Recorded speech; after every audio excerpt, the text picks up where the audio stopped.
let's start by talking about what motivated you into joining the mentoring program as a mentee. I think for me the key benefit is always that it's not people within your practice area.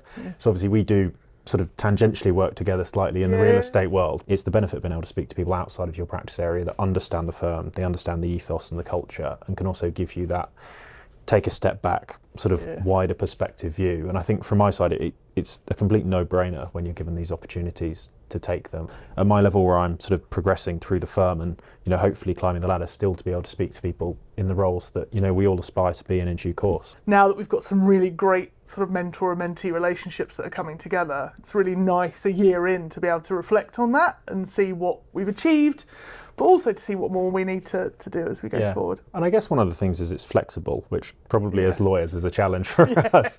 But I think that's where any two people that you put together, it can be in any shape, form or size. It's for the mentee and for the mentor. I think both people take something out of it. Hopefully it's not a one-way street. Completely. And I think that's one of the things that I often say about mentoring. When you're mentoring someone else, you're learning too. So all the skills that you're bringing together, all the things that you want to do, it's absolutely brilliant to be able to put those into practice, to be able to give something back, to be able to share some of your own knowledge. But also, one of the brilliant things as a mentor is you hear so much coming back as well.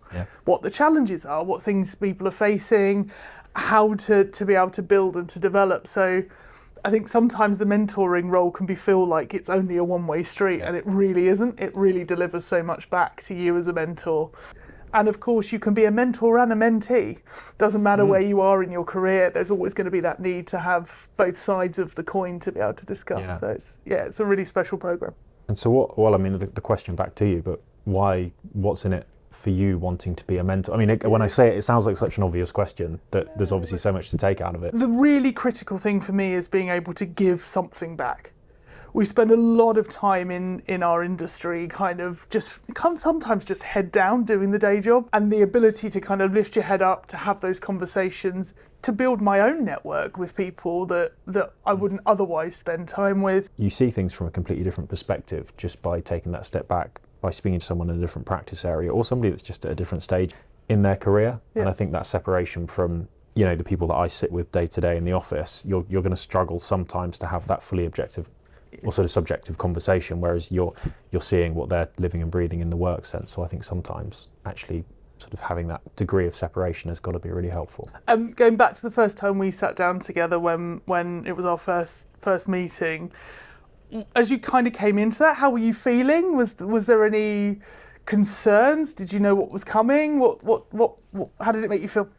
I think the answer to both is probably no. I don't think I had any concerns, but the answer is no to did I know what was coming? Because I think that, but in a way that's exciting because it meant it was a fairly sort of blank slate in terms of what would have been there. And I mean, I remember going in with a few questions and a few thoughts for the things that I was interested to understand and hear about from you. And some of that is, you know, the wellbeing initiatives and all that sort of stuff that we roll out at the firm, which I think is obviously a really, really good thing. But then also discussing the practice areas, you being in real estate, me being in construction, there is a natural overlap and there's an obvious sort of opportunity there just to get to know each other a bit more. So I had a few ideas of areas that I thought would be useful for us to discuss. And coming out of it, I think the best you can have is when you leave a conversation and you leave it feeling enthused and knowing that you've got a few takeaways. And look, the best will in the world, we're all busy. You don't always go away and immediately do absolutely everything. But even if you do 2 of the 5 things that you wanted to do, that's 2 more things than you would have done if you hadn't taken that opportunity. I think one of the great things about mentoring is how you can then extend your network as well. And that suddenly you've got a connection point with another person within the firm. We're obviously lucky, we work in the similar worlds, but actually even if you work in different spaces, if you are in one of our international offices and you want to be able to have a connection point, just having that kind of network across the place can only be a benefit to bring all of us kind of closer together in the way that we work. Do you see that as a benefit as well of the mentoring program more broadly? I think absolutely. And I think I didn't train at Simmons, and I think one thing that I'd say for people that have trained at the firm, you get that period of the 2 years where you're moving around, everybody's interested in you're interested in everybody, and I think you build, that is the place in a firm where you can't forget how valuable it is to work out who people are so quickly, whereas when you join the firm qualified, and it'll be the same sort of the process that you will have been through. Yeah. You know, you have to go and do all of that sort of stuff yourself. What surprised me when we spoke was how many contacts and points, and you know, we all speak to a range of clients, and actually you realise before you know it that, you know, we may all speak to different arms of the same business, but it's finding those opportunities to be a bit more joined up,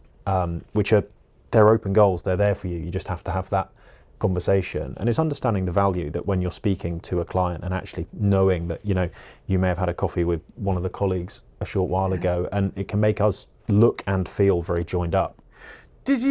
Have you ever had mentors before? You're obviously in a very senior position in your career now. Have you had a mentor when you were junior, and is that something that you would recommend to people? Yeah, I did when I don't know if it was when I was a trainee or when I was newly qualified. And again, it was that sort of at the firm I was at the time, it was sort of you went one rung up, which I think made sense. And it's sort of because it gave people that sort of tangible feeling of, you know, speak to somebody a little bit, you know, quote unquote, above. Probably a slightly different driver for me at that stage, because I was really keen to understand a bit more about the business and the people. So you come at it from a different perspective, but at the same time, you've got to think that it hopefully is beneficial for the mentor as well. They'll hear from you, you know, a few years below them in terms of the career ladder, but also seeing the business from a different side. And I think that's probably something I was a bit naive to. I probably went into it thinking sort of, what can I learn? But not at the same time. This is absolutely a two-way street. One of the things I love as well, and one of the things we would love to see more of, is some more people who are more junior mentoring as well. Yeah. And I think that's a space where often you think the only people who can be mentors are at a particular stage in their career. And what I see is that mentoring process when you're more junior, if you're mentoring somebody else within the firm, you've got so much that you can give back.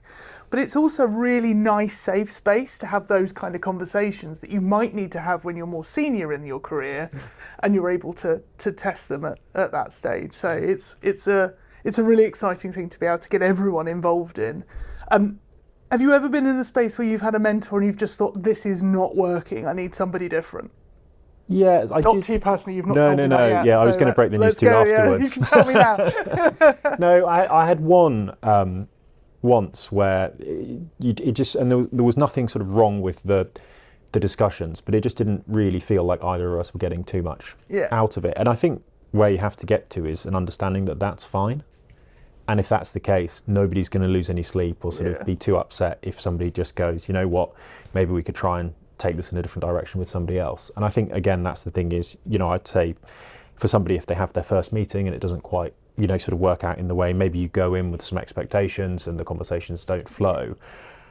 You know, that's not to say that you don't have the second meeting. So I think there's got to be something to be said for persevering. But there are so many people in the business that are willing to be mentors. There are so many people that are keen to be mentored as well, that absolutely it's not going to be one size fits all. And like anyone, you know, I still work for 3 or 4 different partners. You could just work with one and find that relationship may be tricky for any number of reasons. So actually having exposure to work with different people is probably the same sort of point, that with different mentors, you're going to get different things out of it. And I guess the point as well is that, you know, over the course of, you know, I can't imagine that we'd be sat here in 5 years' time sort of still doing this, because actually, you know, you will have moved on to, you know, give your knowledge to somebody else, and vice versa, because I think that's the beauty of this system, is that it is flexible, but also at some stage aspirations will change, career directions may change, but also, you know, there's so much you can get out of somebody, but also we all want to, like you said, the driver for you was giving back. You know, it's only fair that at some stage you start doing that for somebody else, and I don't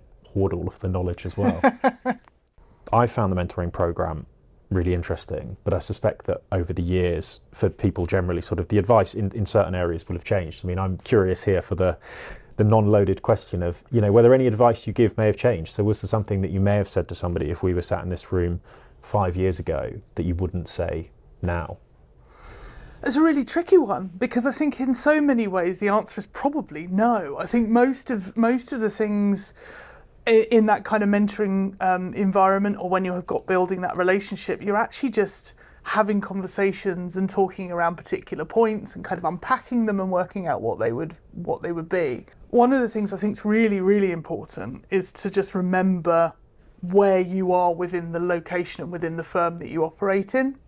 And I think probably when I've mentored in years gone by, I've kind of forgotten the bigger picture piece of the puzzle, and that maybe there are elements of the connection to the firm, what's your place in the firm, how does it kind of come together, that I maybe would have focused less on and would have been far more kind of maybe narrow in the approach that I would take. So I would say it's less about advice that I've given previously that I wouldn't anymore, more, you know, what do I see as a kind of a particular focus and a real priority for us as a firm and what we're trying to bring together. I'm a massive believer that you should not have to mask yourself when you come to the office. You should be who you are. Last question then, Oli, if I can. Would you recommend people to join? And if so, what's the real key thing that you would say is why they should, you know, fill in that form, get on the QR code and get their name onto the list? The answer is yes, and it's obviously going to be a yes for me in this situation. I think, you know, what's the key reason? It's the benefits that can come for you and the people that you get to have these interactions with. What's the key sort of, you know, approach for people coming into this? I think it's coming in with an open mind, but with some structure. So go into those conversations with an idea about the topics that you want to talk about, but be flexible and be open. If you're at the more junior end of your career, then yes, you're most likely looking to have a mentor, but also look at the opportunity to the extent it's there to also mentor, because I don't think there's any stage in your career where somebody's going to say you're sort of too junior to be a mentor, and I don't think anyone is too senior to be mentored. Yeah, I couldn't agree as far more. as that goes. So I think it and that gives it that sort of full circle 360 ability for people to take away and give at the same time. I love that. Thank you so much for taking the time today. No problem at all. I really hope that we will have so many people joining and continuing to grow the mentoring programme, and looking forward to our next coffee. Yeah, likewise. Thanks very much. Thank you. Cheers.